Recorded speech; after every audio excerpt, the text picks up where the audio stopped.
Ito yung buhay ko, mga kalabers. Habang naghihintay sa pagbukas ng mall, dito ako sa loob ng sasakyan. Nahinga, relax. Yung dalawang dalawang pihinanti ko nandun. Kumain nila ako, tapos ako kumain. So ganito yung buhay driver, mga kalabers. Maagang magising para maagang makapunta sa tindahang dideliveran nyo.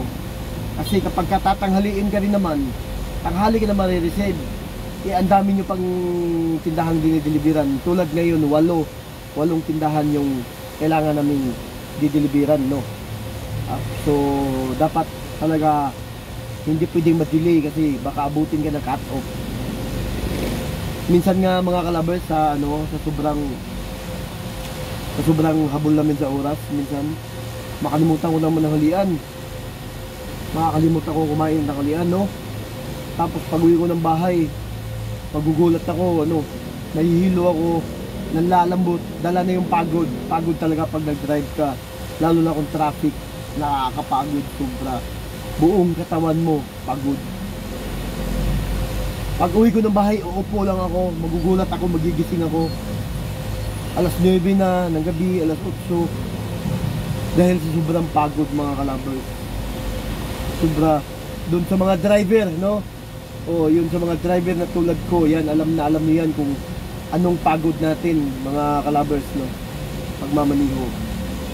Minsan iinit pa yung ulo mo dahil nga traffic sa daan. So kailangang iwasan natin yun kasi yun, doon madalas tayo makakakita ng away.